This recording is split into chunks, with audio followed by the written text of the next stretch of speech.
Fantastic building. Totally awesome. What you'll see is, notice it is crowded in amongst everything else, right? And so a lot of times it looks like it's building upon building, like barnacles stuck to a boat, stuck together. And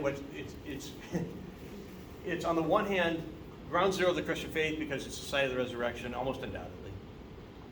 And the other is you go from this sense of piety and joy while you're there to pushing for a better place in line. And so it's a lot of times Protestant Christians, particularly Western, don't like it because there's a lot of icons, there's a lot of places, there's incense, and you go like, it just doesn't look like my Protestant church in California. Where's the praise band? Say that again? Where's the praise band? Yeah, exactly. You're right. And so as you go through it, Against the garden too. yeah, it's over on this area. Would have been outside the city walls now, and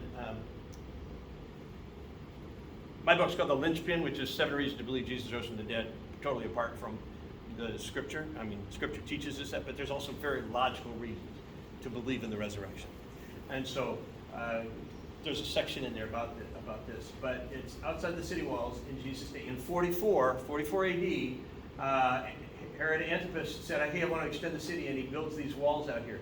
So this was outside the city walls in Jesus' day, but it was inside the city walls 10 years later.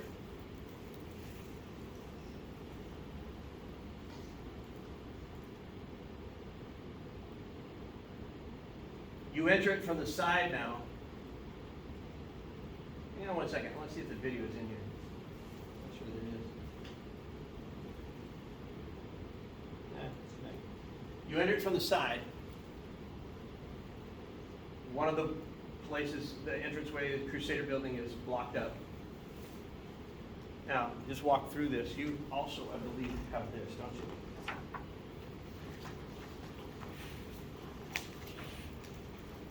You do not. Okay. Hadrian said, I want to get rid of everything Jewish, including everything Christian. And so he went in and built over where Christians were worshiping a platform and a temple to Venus. Constantine's mother, 4th century, came there and said, hey, show me where the tomb is of Jesus. And they said, oh, it's buried. Well, where is it? It's underneath this platform. She dug it up. And when they dug it up, they realized they actually did find graves, and also Christian graffiti marking one of the graves. And she built over the area of the tomb what's called the Etiquette. It's a little building that goes over what would have been the tomb, and a big dome over it. And there was a courtyard, and she built a basilica. The basilica got knocked down. When the Crusaders come along, they built another church, basilica, but they don't build it where the first basilica would have been, which is there. They build it in the courtyard. And so today when you walk into the side of this, the Etiquette is off to one side, and there are 7 different Protestant churches, not Protestant, 7 different churches that control the building. They don't get along. It's kind of rugged at times, but it's a very hodgepodgey building. In Jesus' day, the hill would have come down like this, and the tomb would have been cut back into it. When Helena, Constantine's mother, built it, she said, take away all the rock. So they took away all this rock over here, and they just left this platform right here where the body of Jesus would have laid. That makes sense? And then she built this little thing called the Etiquette over it. So when you walk in, you don't see any of this rock. You see it's just all building. Doesn't look like a tomb. So if you walked in, this is where we will enter.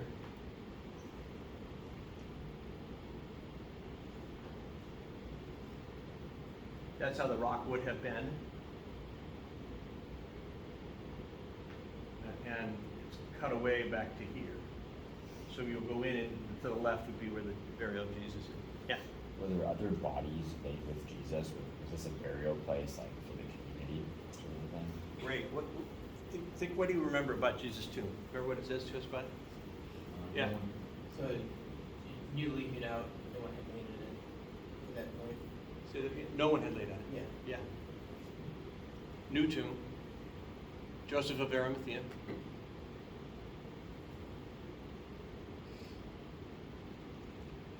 You have this diagram, page 72. Dr. real quick, so just to be clear, so the suggestion here is that the Mount of Golgotha is also is bounded by this building? I mean, is that the suggestion? What do we think about that? I mean, Yeah, it's much less historically reliable yeah, sure. versus the burial place. It's pretty weird. They didn't seem to ever, that's a Crusader thing.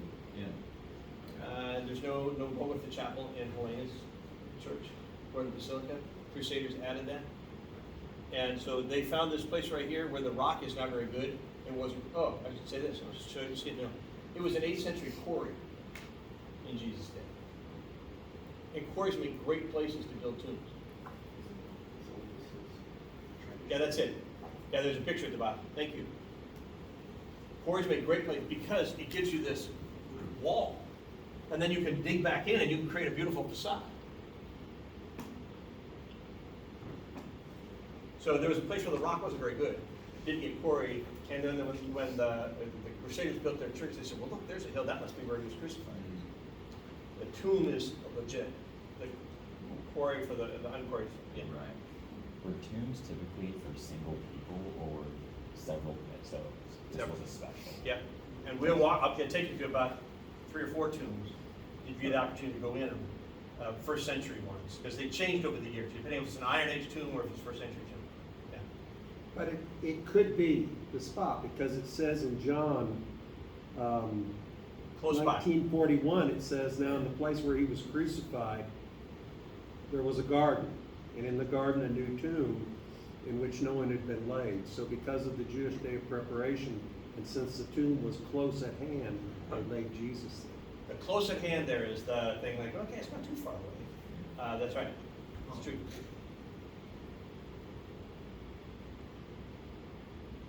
So if you want a previous one, on this, you can see the tomb would be there, and the big rotunda and dome is over that. And the basilica is right here, where that would be, and here off to this side are 2 chapels, 3 chapels actually, 2 of them you can get into, which are called the Calvary chapels. And would this be oriented the other way around? I mean, are we looking at, because I was just remembering on the map before that showed the overlay of the old wall in Jesus' day, and it seems like Calvary location was to be basically the, and again, I'm a little, whether it was north oriented or east oriented, it was to the west. West is this way, north is up. Okay. So the temple would be like over there where my dad is.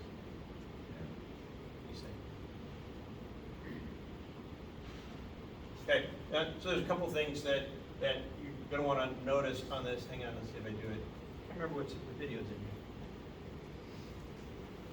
here. No? Okay, 2 things to know. One, here's the Chapel of St. Martin. You can't get there unless you get keys from the Armenian priest, which we will. So you get in from there and you go around a little catwalk and you can see down to the quarry of the 8th century, where the quarry was 8th century. And you get around to the Chapel of St. Martin, and right here as part of the Chapel of St. Martin is a retaining wall from Hadrian's temple. And there's Christian graffiti on that wall, which tells us something about it. Also, behind the Etiquette, over on this area, the Syrian chapel, there's a fire and a broken spot in the wall, which they didn't ever fix. And in here you see first century tombs. And they're made distinctively in a way that we know is first century, just the way they're made. So yeah, it was in fact first century tomb. All right,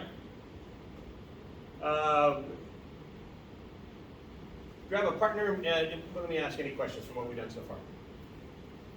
I know there's plenty. You've been thinking like, wow, there's a lot been coming. It's just like, can you imagine go to Israel without any of this preparation? Imagine you just get to see everything, but you're like, no, I don't know. And then you're on foot, so you can't really like write it down.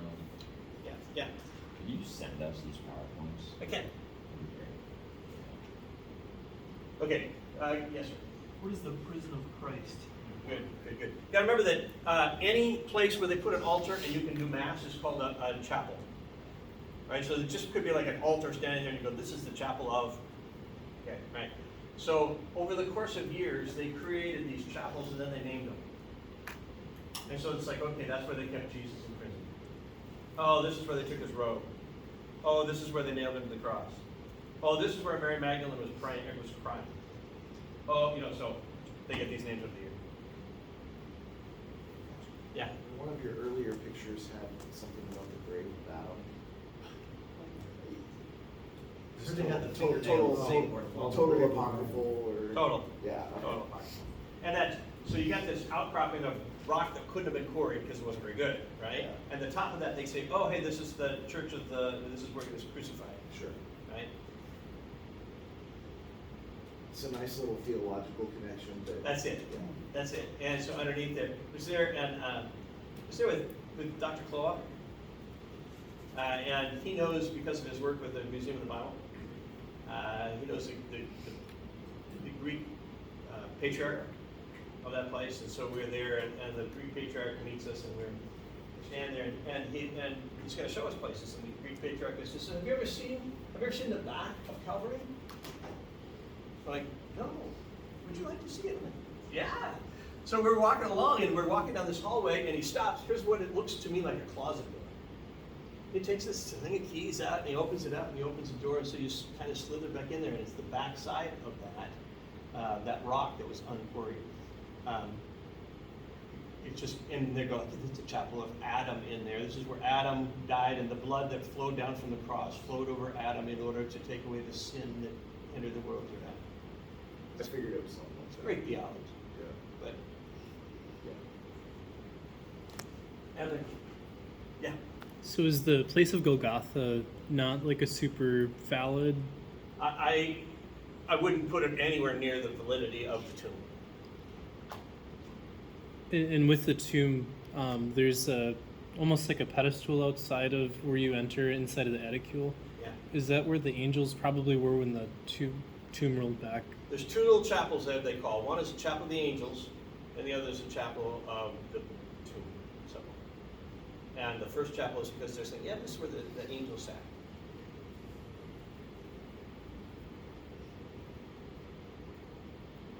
You good? It's a fascinating building. I kind of fell in love with it when I was studying there. It was a Sunday, and I thought I'm just going to hang out at this building because I really going to want to figure it out. So roamed around. You go like, I get it. I get the way this building works. It's just really fascinating, and then the history of it and the way it takes us all the way back to that first century. And there's so many indicators which we'll talk about more as we go along. You can talk about the ladder. Oh. When we're standing there. Yeah. That's Yeah. the immovable ladder. Okay, let's do this. Get in groups of like 3 or so or 4, or just kind of gather up real quick. We'll wrap this up before we finish lunch. We go to lunch.